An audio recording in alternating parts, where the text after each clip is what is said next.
Hi guys, I'm Shane MacDermott. I'm back here for another Conquest Academy interview. It's the one you've all been waiting for. I'm here with CEO Conor. How you doing, mate? I'm good, thanks, Shane. How are you? I'm really good. So I think we should take you all the way back to the start. What made you Well, embark on this journey? it's a good question. It's a long time ago as well. I don't think it was yesterday we went back to this.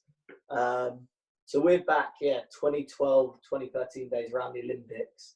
I was working at the local school actually where you went. I was in Tyne School. Yep. Just doing like the coaching, but even at the side, like I'm not going to try and big up the role what it was. It was like a lackey doesn't give it enough respect. But, it was set up the drills, put the cones down, pre-plan the session with the teachers. They show you what they're going to do. You get it all set up. You help where you can, give your input. Afterwards, small debriefs, pick the sessions up, and then I kind of thought to myself, like, this is good. I knew I didn't want to go into teaching per se, as in like an actual teacher, but loved the idea of teaching, as in teaching someone like how they do something. And I find it quite interesting that you can break things down and show someone, especially kids, like this is how something gets done. And if you've got a knack for it, you kind of got that understanding of this is what you need to do and how you work for it. So it started from that. Not going to glorify it and say it was anything, that sing home about. It was kind of like a glorified T-boy.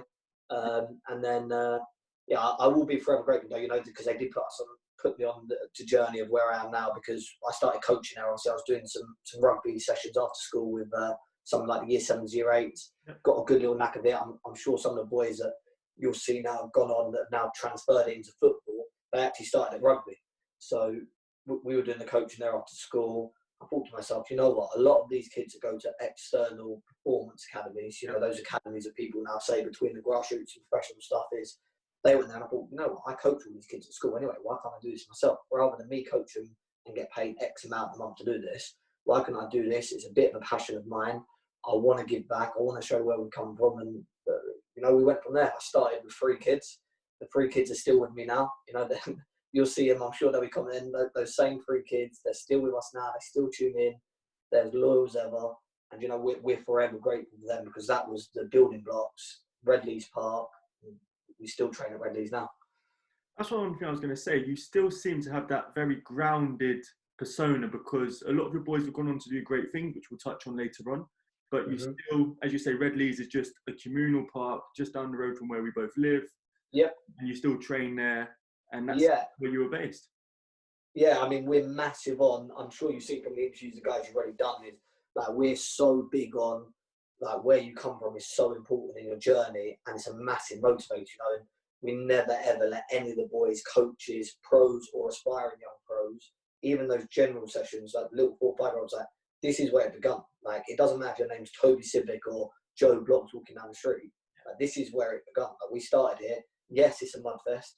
Yes, it does get very bad in the winter months, and January it gets freezing, and it looks like more of a mud bath than it does a football pitch. But that is it. That's where we are. That's where you've got to get from it. I think there's a nice little cliche of you've got to know where you come from and appreciate that, and that respect factor of this is where it all started for me, regardless of where I end up. This is where the journey started. This is where the whole thing was. And I think there's something nice about that the boys at Conquest and coaches as well, that you need to be grounded and understand where you come from.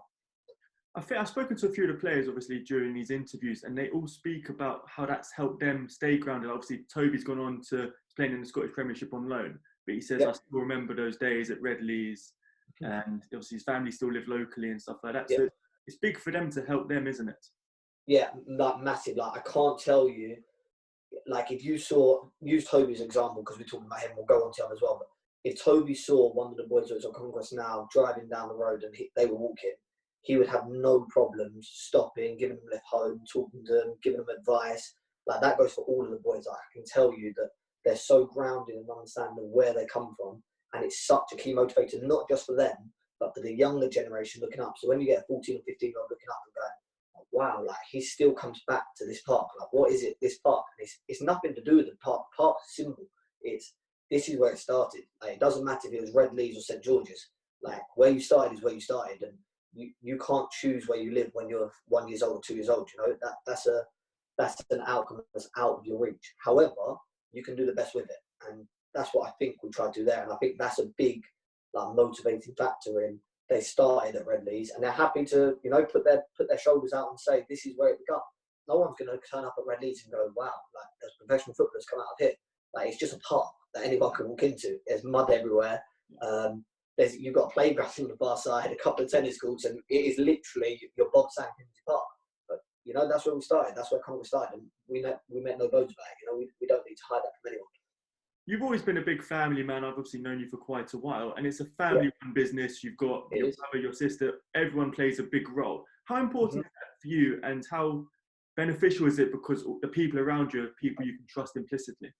Yeah, I mean, you hit the nail on the head, like trust implicitly. Like we massively tried to push that trust aspect of, and you know, when you speak to Harry the other day, we really broke that down of, there's a big difference between I trust someone and I'm trusting someone with my career. Yeah. And there's a key factor there of, I trust my mates.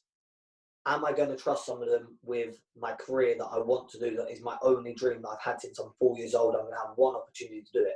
And there's two clear differences there. And when you've got people around you, like my family, and listen, I'm forever grateful for that, coaches as well, that we really do embed that in, that the trust culture there is second to none. As in, like, we must be able to trust each other absolutely implicitly. And I can't stress that enough to not just young footballers, but in general life. Like, if you don't trust someone, just stop. As in, like, the journey's not going anywhere, because you're always second guessing, you're always thinking, is this going to be right?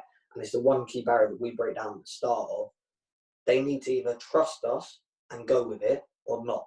If it's not, that's no problem. You know, we're not going to fall out over it. There just needs to be that understanding at the beginning that my family, massive part of it, they're big supporters of it. I mean, you see us on the dailies twice a day. We're all involved. Now, obviously, Samir being involved in the family too, another person that we trust implicitly too. I can't tell you how lucky we feel like we are, because like we've got family directly involved at the core of this business, and it is second to none in that sense. That you can't replicate that. You can't replicate the trust that is bound from that. And I've got some great, which I know you're going to go on, so I don't want to kill the points of it, but the coaches that we've got around us as well are like our family. Like we massively hammer home that Conquest family bit of, it's great people from the outside looking in going, oh, Conquest family, that's great. Like, and you know, kind of looking at it with not jealous eyes, but like, oh, it's like, what the hell's going on here? But that is genuine. You know, you see when you speak to the boys, as in, we consider ourselves a family. We do our things completely different than everyone else, and we're not ashamed of that. You know, we don't hide that away. We're happy to say it's us. We'll sit in our own lane. We're happy doing our own thing. And yeah, listen, you just mentioned through my mum, my dad, my extended family, my nan and gran, everyone supports it. And my family do massively support this project. And yeah, it's a massive influencer to me, massive. I think something a lot of people also don't see, because all of the headlines and all of the big names, when they get signed, that's what everybody sees. But you also have another string to your bow, per se. The community stuff you do, you go into local schools, primary schools, and just sort of help participation figures. Talk to us a little bit more about that. Yeah, so, I mean, obviously, the main bulk of the business when it started was obviously the football side of it, but we then started seeing that there was massive growth in terms of primary schools in particular. We do some college as well, but primary schools in particular. I mean, during the entire span of Conquest now, we've been in over 50 schools in the local community, so local borough and a bit into Richmond too. I can't tell you, like, I can't influence enough, like, schooling, and you know my views on schooling, sometimes they're a bit contradictory to others, but the school principle of that's where it starts and where it builds onto, that is key. And if you can have an influencing hand in what a child does at 4, 5, 6, 7, you are shaping their future.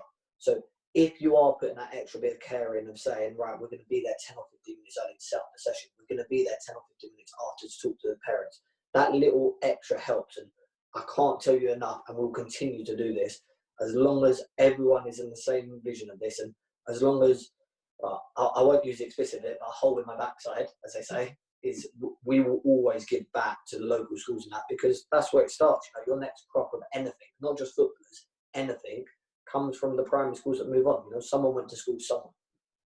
Yeah, and also I think something about that is very refreshing to see, because you don't see your boys in terms of, well, even in the schools and stuff, you don't see your boys as a monetary value. You see them as a person and trying to around them as an individual. And for me, Yeah. it's really nice to see, because I'm involved in sports clubs, different ones. I play cricket and stuff, but there's always a view that everyone is worth X amount in fees or subscriptions and stuff, but that's not how you guys work. Yeah, not at all. I can't tell you. If we took money out of Conquest, we'd be doing something completely different. As in, like, whatever we make from Conquest goes back into Conquest. I mean, we've gone on 5 international tours, 3 of which are to the same country, recurring consecutively. Everything we make, and there's a big thing on that, and I know you're going to touch on it as well when we get onto that hate thing. People looking in is every bit of money, and I can sit there in front of anyone and say that we put back into this football club. As in, we don't look at it and we don't sit and go, okay, Michael Fernandez is now professional football coach, so he's worth this amount of money to us. Like, that's not how our brains work. As in, we don't look at that. That's almost trivial to think that someone that started from nothing at Conquest now has a value to us is so backward thinking in our way of looking at it, that he's the inspiration for the next crop to come through and go, wow, I want to be Michael Fernandez. Wow, I want to be Toby Civic. Wow, I want to be David Mack. That factor, you can't replicate that. You know, the rhythm of success is we've done something from here. Where it goes now is the next stage. Like, I can't stress that enough, that no one's going to sit here in front of me and say, this player is really good, Conor, what do you think he's worth? I don't understand that concept. What do you mean what he's worth? As in, what's he worth to me? As in, well, he turns up and trains 5 times a week with me. So I don't know, what's he worth to you? Because the monetary side of it is such a byproduct and such a afterthought of what we do and why we're doing what we're doing. Yes, we believe that the reason that we can make money from something like this is because our core aim isn't to make money. And I can't stress enough across all fields. If you're driven by money, when you get money, what do you do now? Because, you know, you're sat in that mansion, the gate, the Ferraris on the drive. Now what's your motivator? Because your only motivator was to make money. So now you've got it. What's your next step? So if anyone, and there are people in the world, you know, that are solely motivated by money. And I'm not saying that necessarily is a bad thing, but for us and the industry that we're in and the contact and relationship we have with our players, if that was our motivator, we wouldn't be here very long, because we could have packed up shop 2 or 3 years ago. You know, we've had enough pros now that's not why we do what we do. We do it to make a genuine difference in the people around us. Let's go back to the academy side and how you built it up. I think a lot of people forget you were a decent sportsman back in the day, football and rugby. Yeah. You were in and around academies. How much did that help mould your vision? Because you've seen it from both points of view, essentially. Yeah, massively. Like, I can't tell you, from back in 2006, I mean, I've been playing football. John Terry on holiday. I'm sure the guys are going to throw me under the bus and release this video of me playing football with him while he's on holiday. Something happens at you. So I think it's the year he slips over and misses the pen. You know, when it goes on, it hits the post. There's Champions League. Probably, the worst time to ask a professional of his nature to sit and play football. But nevertheless, he did invite me down. I went out on trial, and the things I learned from that are like, they're second to none. Like, you can't buy those things, you know, those situations that you've been in. Just him coming up to my parents and saying, look, I want you to get in contact with my agent, come down, have a trial with us, see what you think. The things you learn in that building are literally exceptional, both good and bad. Yeah. And look, I'm not here to sit and slate any football club. I'm here to say that shaped me from a very young age on how I interpret certain information that's given back to people, what my view is on that situation. And in the bigger, broader picture, I've got to look at a bigger thing, that is, I don't think I would be where I am today if I didn't have those experiences. So in relation to your question, it is such a crucial factor for us, because we don't hammer that home. You know, we don't sit and say, oh, we did this, we've done that. That's not the name of Conquest. It isn't about me. It's not about Harry. It's not about Lily. It's about what our brand is and what we produce. And if someone's so small-minded enough that the company is solely about one person, there's something wrong with the brand. You know, there's something wrong with it. We can step away from what we're doing now, and the principles we put in place are still there. We're a big believer of, like, massive, and I don't want to, you know, I know what you're going to say to me about we're coming on to that bit. We're coming on to that bit. That's fine. I can't stress to you enough of, if you've got, and this is the same with our players, and we break this down from the very beginning. If when you're a company, a business, a football club, whatever it may be, any industry, is if they took it all away from us and we started from £0, 0 pence, I promise you, we can rebuild Conquest. there's something we like saying, we're big on this, yeah? It's not arrogance, there's confidence. Like, people look at someone like Michael Fernandez and go, oh, he's arrogant, I don't like it. Michael Fernandez isn't arrogant, he's confident. And that's something we're very proud of. Like, you know, when people, I'll get a call, God, this kid's really, really arrogant. That's great. You think he's arrogant, that's small mind enough. He's just confident in his ability. Like, you don't know his story, you don't know where he's come from. He's here because he's confident in what he's done. He's broadened his shoulders up. And I can say that about all the players that have been signed. Yeah. And the big thing from this is, the two key things from that key question is, one is, if everything gets taken away from you, what have you got left? Can you rebuild it? Because if you can't, there's a really worrying factor there, because you kind of luck your way in, or you're winging on someone else's success. And two, and this is probably even more important from that, is whether someone rates you or not, that's their business. Just control the controllables. Like, someone like a Toby, a Michael, a David, and there's loads, by the way, that are coming through, so they're just free to pick on it. If someone rates them or not, that is their business. Let them control their controllables. Our controllables are what he does when he steps on that pitch, between those white lines, because the only person whose opinion matters is the person that's on the pitch, because he's the only one that's got control of it. Talking about controllables, we're in this pandemic now, obviously uncontrollable, but you used it in a beneficial way. What inspired you to do your lockdown sessions? You do your football at 12, your fitness at 5 on Instagram Live, Facebook Live, and then they're put on YouTube. It's a great way to motivate people of all ages, all attributes, very accessible. What was your inspiration behind it? So, like I said this, you know, when we discussed about doing an interview, is there's no silver lining in a global pandemic. It is an absolute, it's horrendous what's going on. You know, people losing lives by thousands a day, and the worrying thing for us is people are normalising 800 people dying. Oh, only 800 people have died today. I mean, that's a terrible statement just in its own, you know. Only 800 people have died. So I want to be sensitive in where I'm saying that there are positives. However, like, life will go on, you know. We are going to come out of this. We will be seeing each other again. We will move on. And at some point, we're going to have to step forward of it. So if there is a positivity behind it, the positivity is you control your controllables. No one else can guide your effort. It's the one and only thing, and I preach this to my boys all the time, and they probably think, like I say in my lives, God, this guy's like a broken record. He says the same thing 100 times. Effort is the one and only thing you have control of. So if you're telling me you want to be a professional footballer, a young aspiring footballer, any professional athlete, any healthy person that just wants to bet themselves and get out and be healthy day in, day out, I don't see how there's an excuse that you don't tune in. Not just to mine, that's not me giving an advertising picture, but there are thousands of people that are doing good things where you can tune in at 12 o'clock and get an hour's technical ball mastery session in your front room. An hour at 5 o'clock to do general fitness sessions, whether you want to be a professional athlete or just want to be a healthy human being. There's no excuse for that. As in, the effort is the only one. That's the one thing in life you have full control of. You determine how much effort you put in. It doesn't matter if you've got loads of money or no money. You decide when you wake up how much effort you put in something. So that fairy tale of, oh, it's really hard, that just doesn't wash with us at Conquest. Like, we don't take it. We've taken massive motivation in. We've got literally hundreds of texts and calls saying, what do we do in this session? Like, as in, Conor, we've done a week of lockdown now. What do we do? How are we going to kick this ball up? I mean, we're now on, is it week 4 now? We're just about to start week 5? No, yeah. I've got no, I think we're on day 19. I'm going to day 19, day 20 about filming this, like, our lives. So 2 sessions a day. So we're nearly up to 40 sessions. Yeah. When that started after day 5 or 6, okay, I had another flood of texts. What do we do? As in, like, how do we change what we're doing? Like, at the moment, I'm just going on a run for 5K.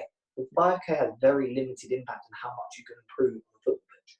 It's great running 5K, and I see all these professional athletes doing it as a challenge. The idea of that challenge is great. But then I've got people doing a 5K every day. How transferable is a 5K run on a road to a real-life football situation? And I'm afraid the answer is no. I'm glad that people are staying fit. I'm glad they're taking it upon themselves to do some fitness. But when someone's saying to me, oh, I'm tuning at 12 o'clock, Conor, I'm doing my 5K. Like, what is the reason behind that? You just want to have a fit engine? You want to be able to run a pitch? How many times do you see a player just run around the pitch 5 kilometres without a ball in 18 or 17 minutes? It doesn't happen, ever. There's no football situation there in the world. Even with a ball at your feet, I could say, okay, it's a transferable skill now. How many people are going to run around the road with a ball at their foot? Yeah. It's just not something that's going to happen. So, yes, it's great they're staying fit. There's other things that people can do with it. And we just thought to ourselves, look, there's a lot of, I think it's more naivety of it. Can we make something that's still football related, but also general fitness as well? Yeah. That you are a young aspiring footballer or professional in whatever sport it may be. How much is it to ask to tune in at 12 and 5 o'clock? It's free. There's no hidden cost. You don't get at the end of the month, you go, by the way, you owe us this amount of money. It's free. You tune in live, and it's even uploaded 15 minutes after workout on YouTube. So we kind of look at those messages and think to yourself, like, I don't know, like, do you want us to walk down the road and hold your hand too? As in, there's only so much you can do. You can leave the horse to water, but you can't make it drink. Like, tune in. It's 2 hours a day.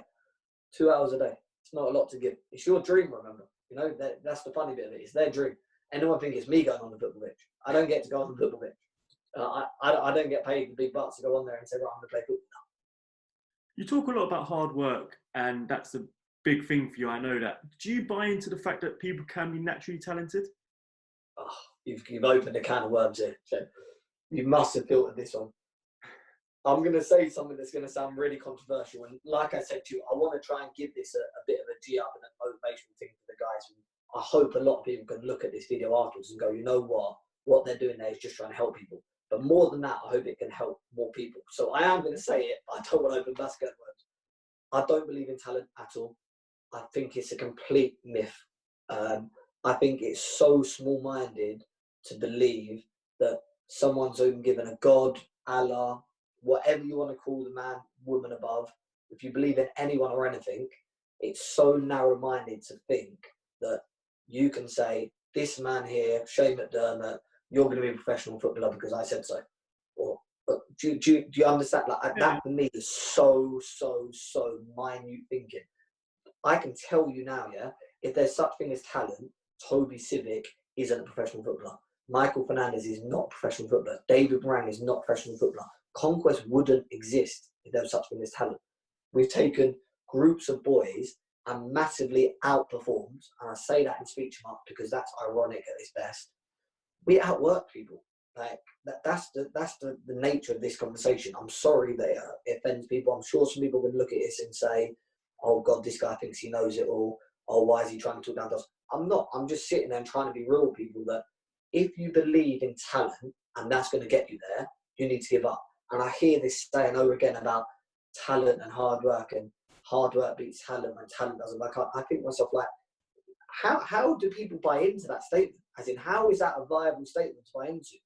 You work hard. It is a fact, not an opinion. This is a fact.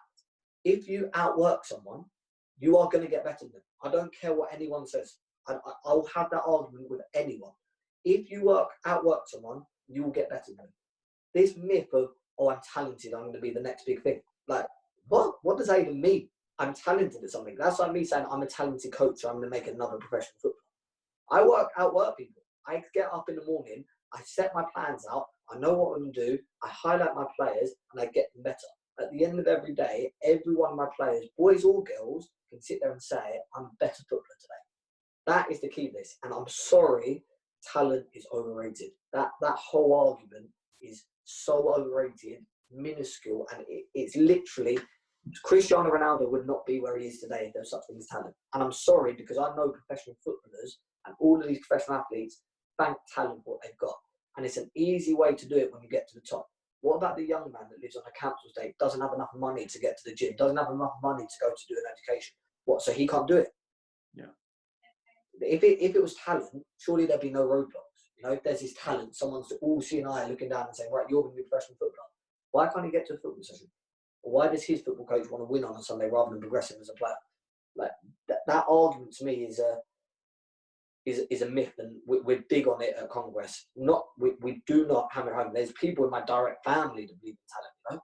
We're not sitting here and saying this is the only way to think about things. We're just saying make sure you have an open mind on things. And if you see where we've come at Conquest, we're built on hard work. Our players are built on hard work. You see it in all the interviews. You'll see it in the ones coming through. These boys will outwork you. It doesn't matter how good you are. We are going to outwork you. Like, you can have 10 things. We're going to do 11. You do 20 push-ups. We're going to do 21. Like, it doesn't matter. That equation doesn't work out. And I know with the live the other day, even so Harry touching on it, we're going to do what's required. So say it's a 22-hour day. It's a 22-hour day.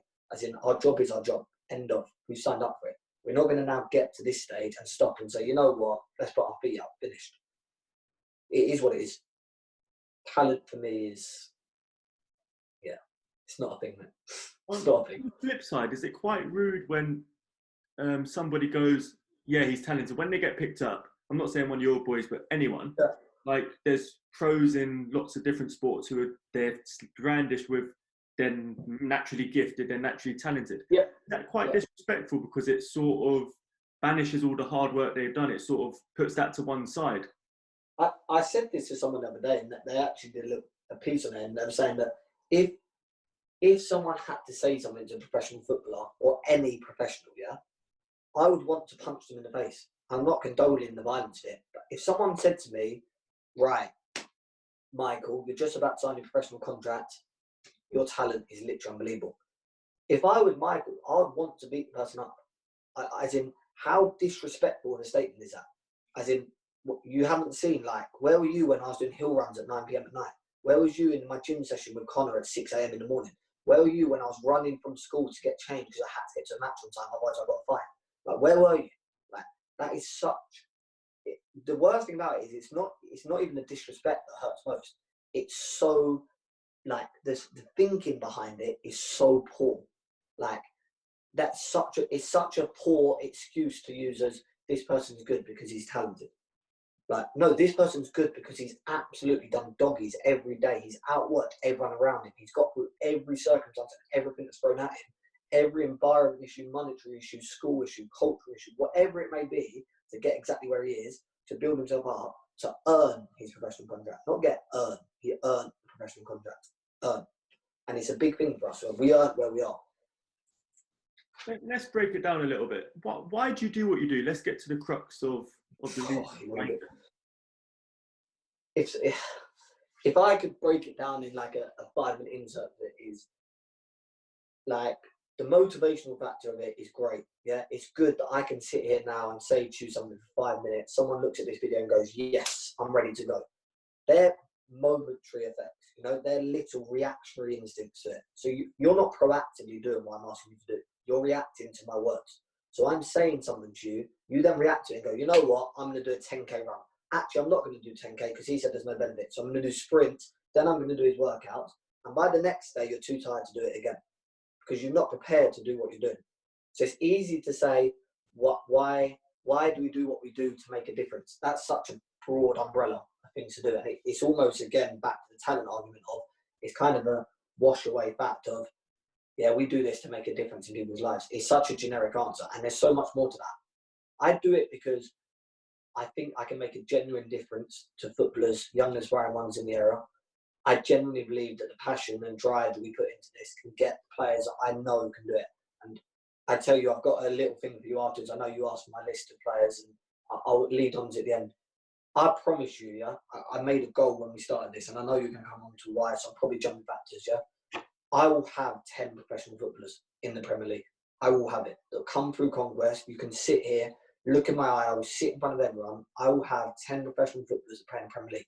That isn't arrogance. That's confidence in our ability and our players' ability to get to where they are. We're already on the road there.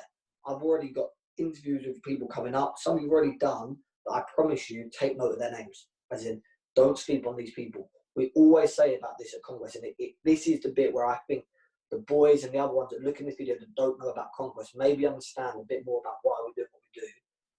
These players can literally be anything. Why can't someone from a council estate in Isleworth, Brentford, or from a middle-class background in Isleworth or Brentford be a professional footballer? Why can't that happen? Why do you have to go to a private school? Why do you have to go to a football academy from the age of 6? Why do you have to have the best education? Why do you have to have money thrown at everything to get the best of coaches? That doesn't happen. Do you think LeBron James was built in a private school from a middle-class background?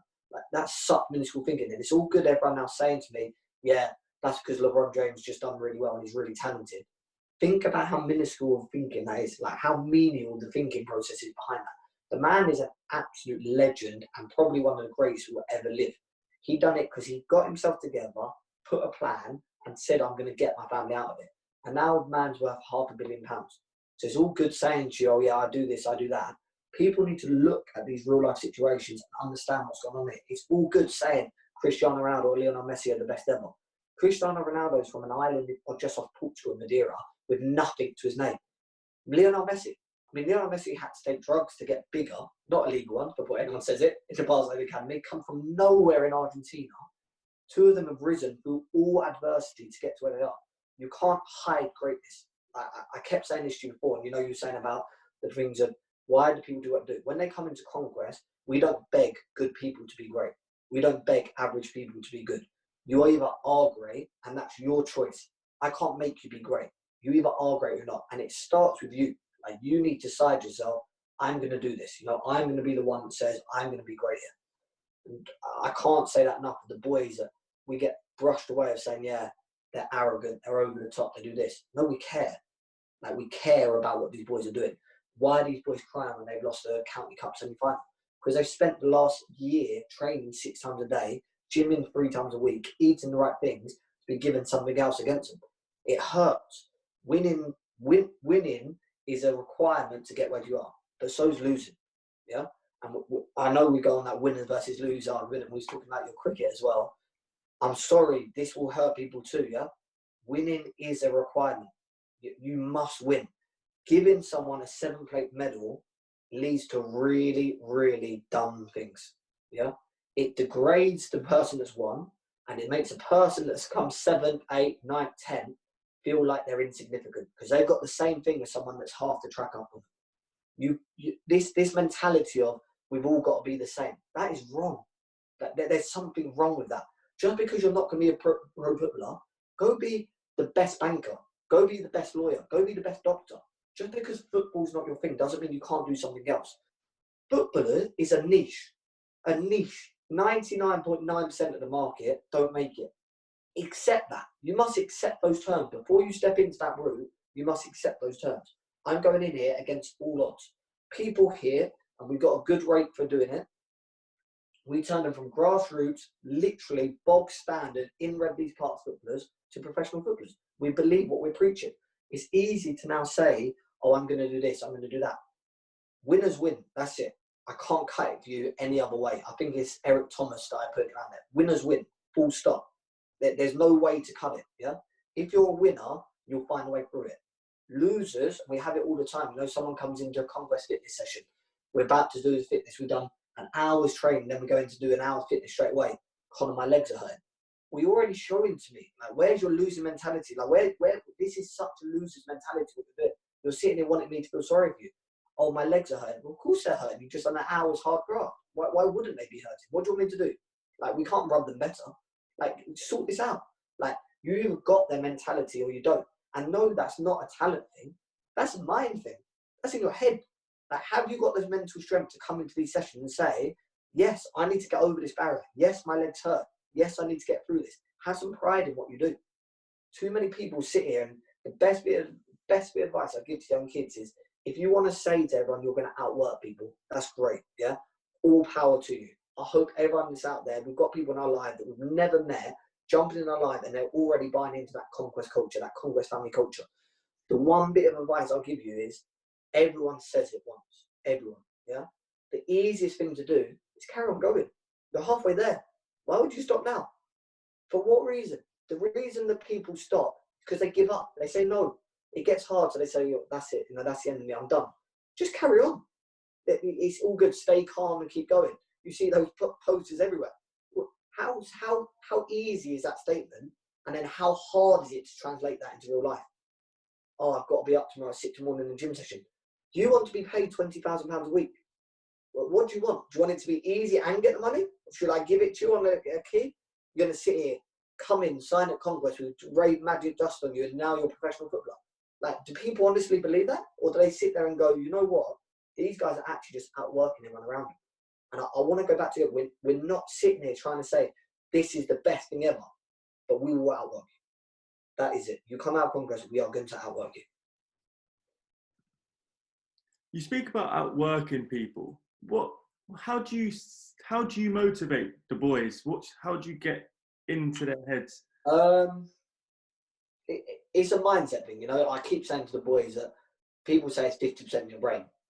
I'd say as much as 70 or 80% of the game. Like, people to think that you turn up to a match and then all of a sudden you switch and all of a sudden you're this great player, that just can't possibly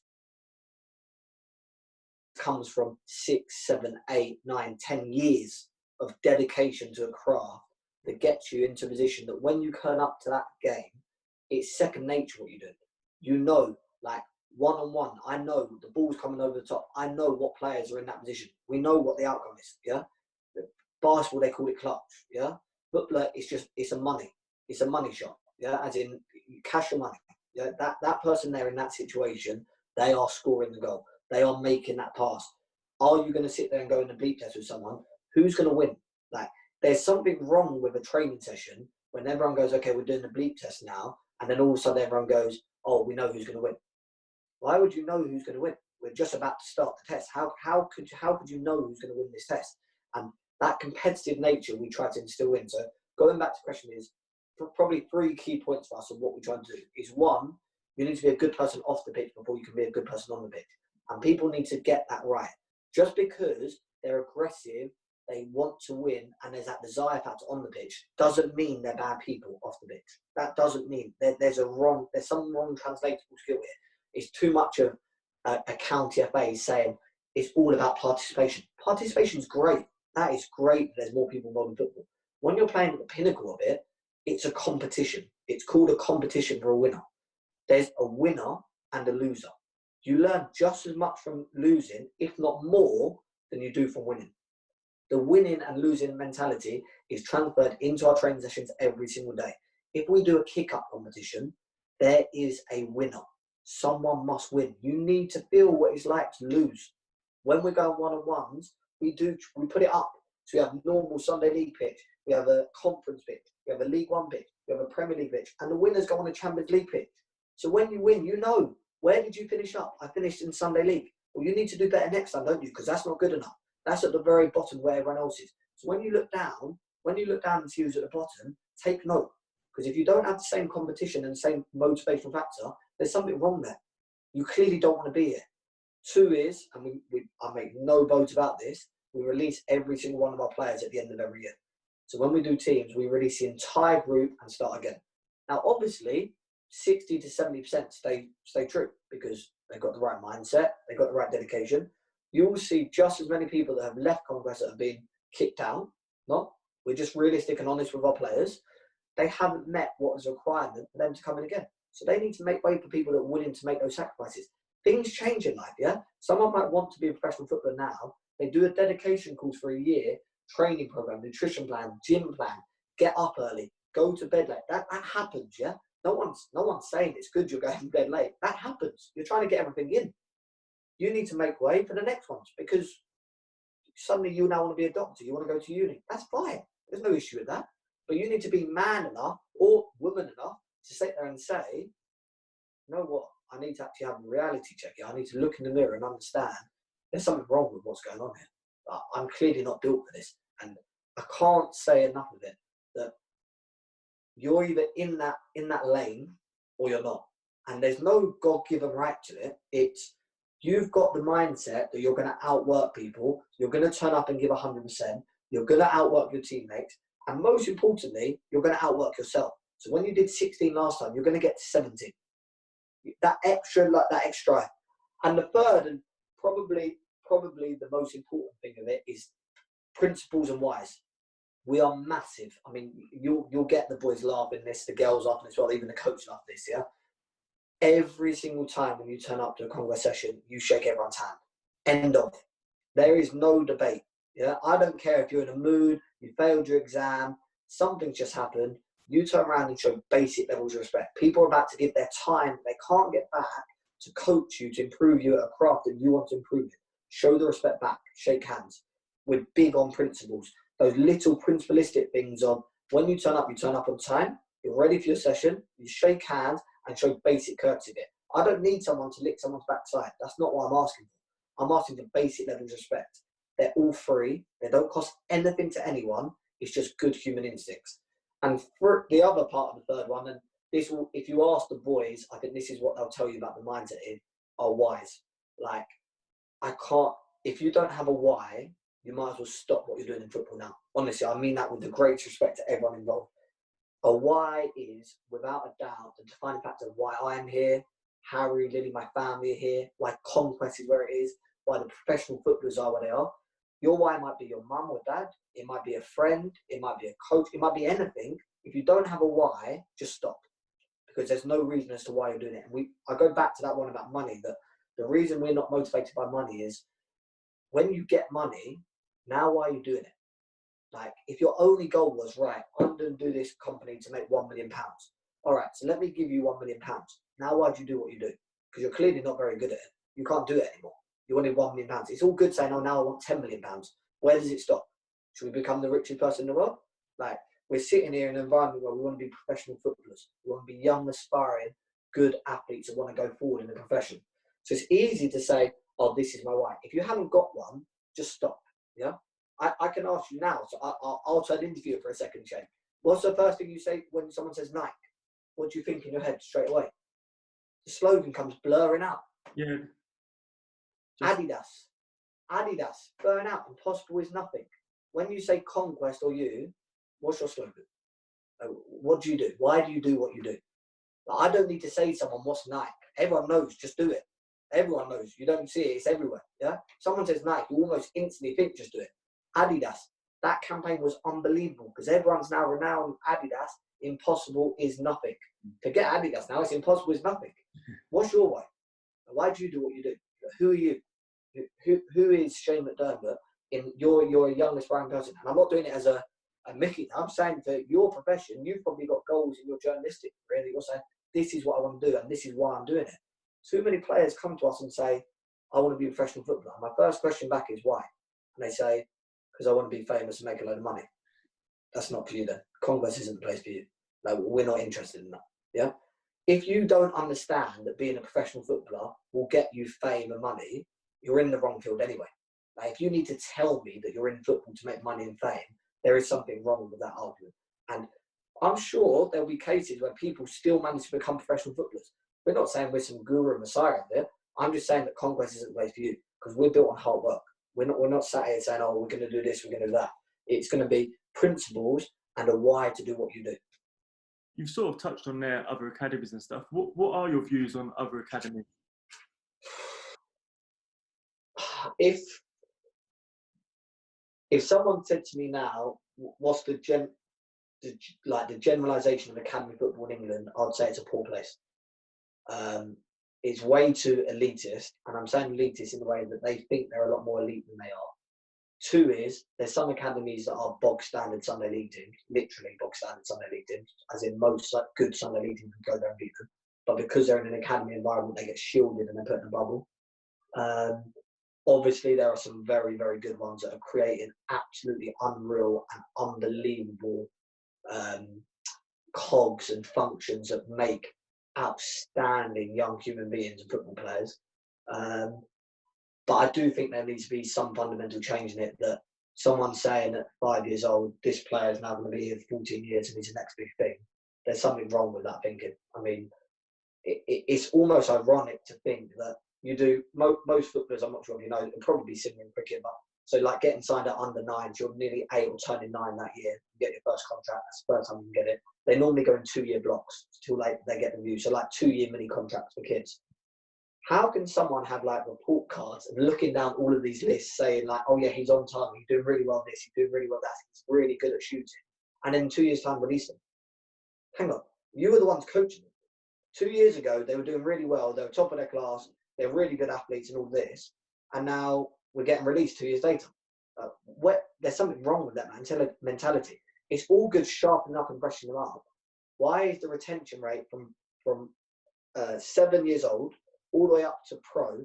Arsene Wenger did a stat on it the other day. It's less than 1%. Why have that few people gone from 7 years old to playing professional football if the academy system is so great? Surely, if they've got all the money in the world, all the facilities in the world, world-class coaching, surely it's second nature. And the big thing I'll say from academies on the flip side is there are no excuses.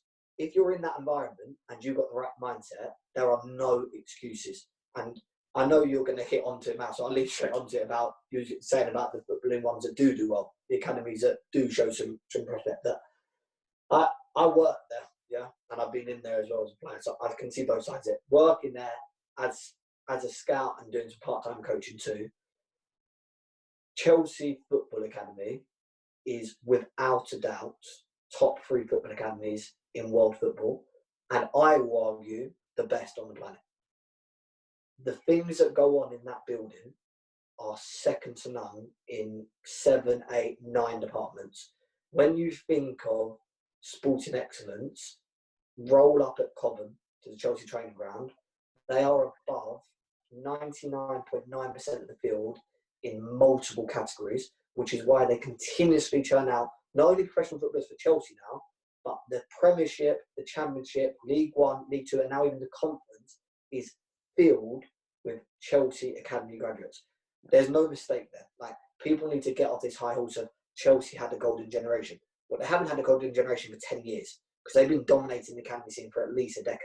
If you want to look and see greatness, I can't recommend enough someone going into Chelsea or asking for something, because they do a load of courses with CBD, working with local clubs, is that club is so far advanced in so many categories. And if you're a footballer that started at Chelsea Football Club and you're not a professional footballer, barring injury excuses, I'm sorry to sound controversial, it's on you.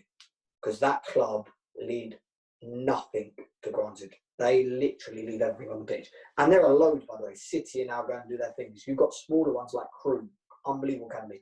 Coventry. If you check the stats that come out of Coventry, like Coventry Football Club, what the recruitment and coaching team of Coventry are doing is phenomenal. Phenomenal. Another one, Sheffield United. Championship, and some they're sat in a Champions League spot. I mean, someone's doing something right in that building, you know. Let's all get away from it, that old, like, you know, the old bogey thing of Chris Wilder plays non-league football. Whether that's true or not, do you think he's doing it with a load of donkeys? They're sat in 5th or 6th, wherever it was before the lockdown, in the Premier League. Without a doubt, the best footballing league in the world. Like, there's no mistake there. The recruitment and coaching has been good. You can do the same. But prior to recently, Southampton have dominated the academy scene for a very long time. They constantly graduate youth players.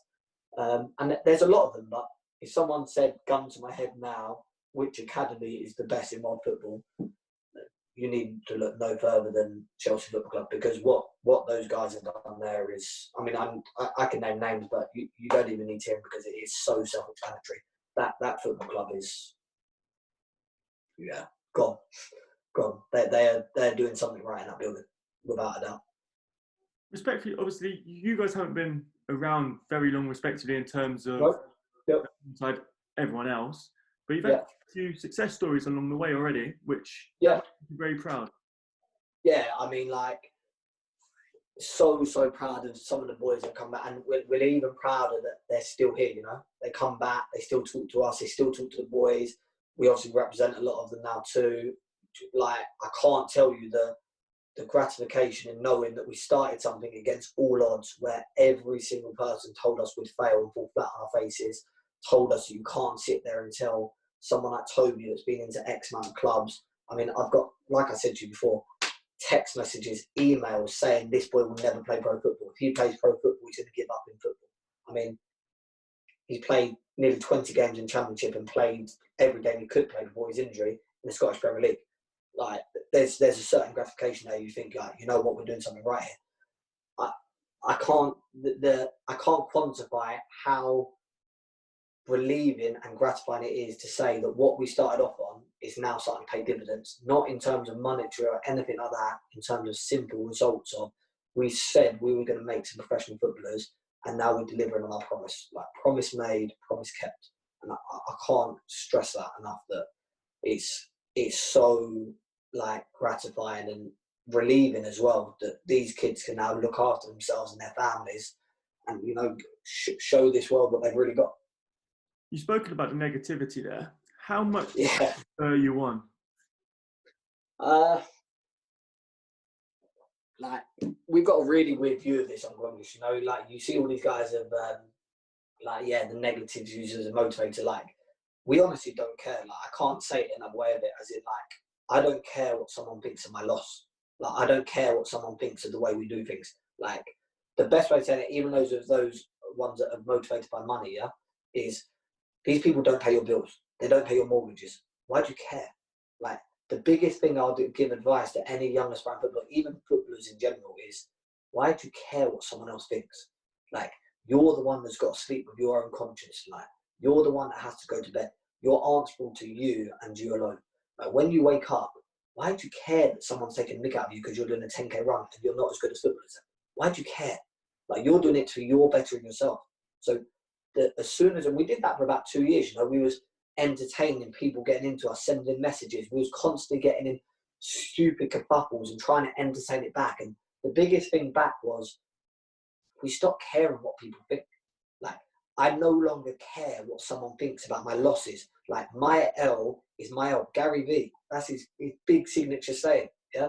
My L is my L. I can't say that enough. Like, if you sit there and say to anyone at all, like, oh, I'm doing this because I need to, the second you need to explain yourself, you've lost. Like, it's over. Why are you explaining yourself? You're doing this for you. Like, you sit here and come to Conquest and say you now want to be a professional footballer. Go do you. Like, we'll sit there and help you do it. Go do you. Like, go be great. I said at the beginning of it, you can't beg good to be great. Like, you are great. And the first person it starts with is you. If you don't believe it, why are you asking me to believe it? Because there's no point in me trying to convince you can be a professional footballer. You either think it or you don't. When you think it, I'll start believing it. I know greatness is a big thing for you, isn't it? Yeah, greatness is that's what we like to, almost like we like to model the whole company on. Really, is like, you need to chase greatness, as in, like, there's no way to cut that statement of greatness can easily be attained with very few simple steps. And those simple steps can be literally minutely put into beginners, medium, advanced. I sound like I'm doing my life. You know, I sound like I'm breaking it down and saying to someone, this is what we need to do here. This is the next stage of it. And you've got to sit there, and there's a certain good element of, when you go out there, how great do you want to be? How good do you want to be? Like, what's the next step of it? I mean, transferable to cricket, you must sit there and say, okay, when I go out to play cricket, and I know you play for a good standard, knowing you a long time now, would you be happy going out there and saying, oh, I can get 100, but I'm just going to get 40? I mean, what? Go into a real life example there. When you were saying to me about you could get to 100, retire, and think, oh, you know what, I can do this for 200. Like, why should you have to second guess yourself? Why should you have to pull back from greatness? Like, if you're a great person, go be great. Like, why does anyone have to sit here and say, I've got to challenge myself to something here? Like, challenge yourself daily. Like, we were 16 years old playing up in an under-18s league. We didn't do it because we want to be, look at us, we're 16. We wanted to do it to create an age bias, that when people look at us, they go, wow, they're not only winning the league, they're winning with 15 and 16-year-olds. Like, we want to be great, and we want to create that great culture. It's easy. Like, I'll go into a bit about, and we go into the bit about the media. You know, the boys are really into that, their rap and their grime stuff. And a lot of it can be relatable, you know, especially the ones that come from a bit troubling backgrounds and that. And it's good to hear is, like, the one thing I'll say is, when they're talking about, like, and I'll do a Chip one. We're into Chip, okay? Big supporter there. We're going to go off topic a bit, but using some of his bars there is, the game's being like a box of roses, but when you're done with the chocolate, the wrapper gets thrown away. Now, I'm not going to try and rap it to you because I can't sing, okay? But there's something quite unique about that statement. He's able to put that into a song, yeah? And we would sit there, and when the boys listened to it, I'd sit there and pause and say to them, like, do you understand what he's saying there? As in, people can come in here and look at a really nicely packed rose chocolate and go, wow, that looks really good. The second they're done with the chocolate, that nice pretty wrapper gets chucked. And no one remembers it now, yeah? It's in landfill somewhere. But at one point, someone looked at that and go, you know what? It's a good-looking chocolate. I'll eat the good bit, then the rest of it gets thrown away. Like, you can either be great or you can't. Don't take certain things of greatness. So that nice bit here, along the way, you're going to have adversity. You're going to get punched in the face. You're going to get knocked down. You're going to get told no. You're going to get told you're not good enough. That happens, yeah? Take the good with the bad, yeah? Appreciate what it is. And there's something unique about those quotes and those little sayings, you know, that people, and a lot of our boys can relate and get into, of how someone's been able to quantify that into music is unreal. All places about hats off to we're big at that, but we can use it as a motivating factor of looking at this and saying, wow, there's something actually unique about that we can sit here, turn up to training. Yeah, it's nice to win on a Sunday, but you know what? We like the grind too. We're hard workers here. We don't mind turning up 5 times a week. We're happy that when we come to Sunday and we're going to do our business, we're doing our business because we've done all our actual business in the week. Like, we've done our bit. Like, we know what we were going to do. We know what we were going to do in this situation. We've outworked you already. And there's something quite good about that, yeah? It's winners win. Like, I will hammer that point home day and night. Winners win. Like, you need to understand that statement of, if you come here, there's no like fine line. Oh, sorry, you've done really bad. I can tell you stories, yeah, of people that are now going on to be like, you're going to hear great names that have never played for Conquest for 2 years, but they stayed with it because they knew the vision. They knew what they wanted to have. They had that mindset. And I don't want to ruin certain people's stories, but I can assure you very, very soon you're going to hear stories. One glaring, obviously, two glaring, obviously, now just thinking about my head, where someone said to him, this kid's not played any football for Conquest. Like, he hasn't played, he hasn't got on pitch. Why is he still here? Because he knows there's no dream sold. We're not sitting here trying to beg people to stay. We don't want to sit here and want your money. All we're going to sit here and be real with you guys is, if you believe in it, sit and do it. Like, go do it. Go be great. Because you're able to do it. You're able to go be great. It's important too. We've obviously spoken about the achievements and what's gone on in the past, but just to finish off, what are your sort of aspirations going forward? One is, I'd like 10 professional footballers in the Premier League. It's big for me.